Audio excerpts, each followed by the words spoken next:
President Obama brought his campaign to tax the rich to the rich. Yesterday at the White House, the president's deputy budget director met with a group that calls itself Patriotic Millionaires, people who are willing and ready to pay more in taxes under the Obama tax plan. So the people around me have done very well. Millionaires have become multimillionaires, and multimillionaires have become billionaires, and our middle class has suffered. I'm happy to pay more taxes because it's my duty. I love my country. I love what it represents in terms of the mobility people need to have. Joining me now, two people who've been part of these talks in the White House, Abigail Disney, philanthropist and filmmaker, and Ben Jealous, president and CEO of the NAACP. Ben Jealous, you met with the president today after he met with the congressional leaders. Did you get any idea in that meeting what had gone on with the congressional leaders? Look, he was very clear that he thinks that a deal is possible, that it's not a sure thing, but that it's possible. He was also very clear, and this was important, this is really why we were there, that he's going to fight for the working class. He's going to fight for middle-class people in this country.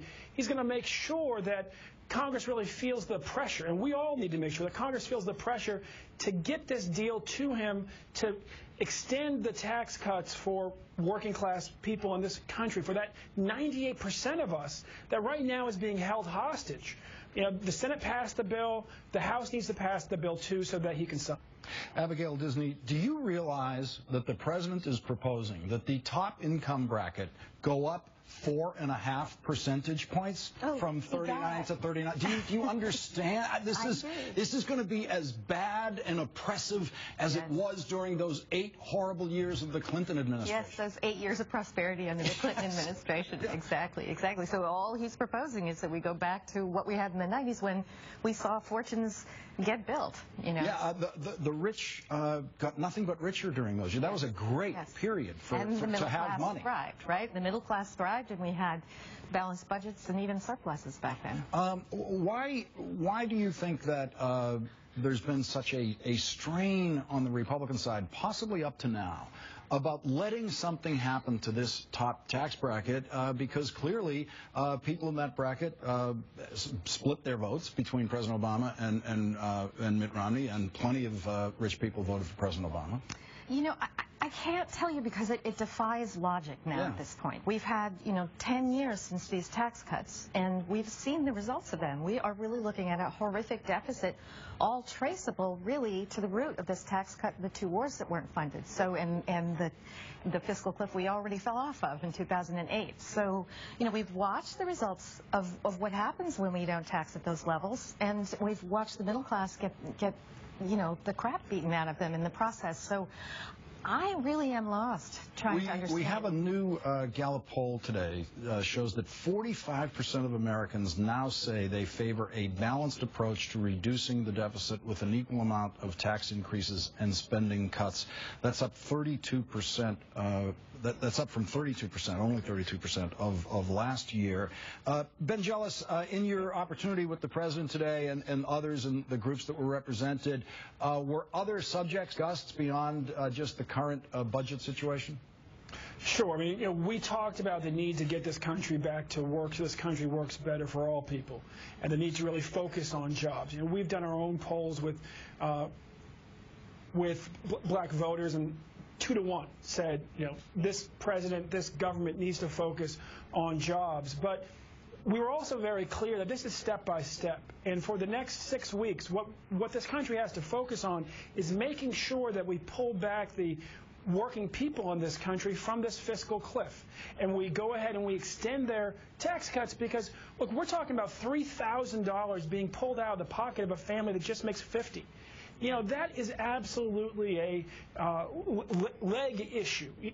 When the farmer calls for all of us to pitch in to make breakfast, the chicken can just give an egg, but the lamb has to give their entire leg. And for the rich, this is really an egg issue. For the rest of us, this is truly a leg issue. And so we were happy to see this president on fire, as we are on fire, to make sure that Congress just goes ahead and pulls the working people of this country back off this fiscal cliff. Abigail, there are two very prominent pockets of wealth in this country on each coast. There's the Wall Street wealth just down the other end of Manhattan, and they seem very resentful of this president. And there's Hollywood wealth, to shorthand it, that you're a part of. And there's something about that West Coast pocket that isn't at all resentful about paying a larger share into this community that this government serves. What is the difference? I mean, you've been around both of those communities. What's the difference? I couldn't say that I know the difference. I've lived in both places. I just know that for my purposes, I've gotten to the point of understanding, well, there's plenty, I mean, there's limousine liberals. I'm a subway liberal. I don't need a limousine, and how many dancing lessons do your horses need?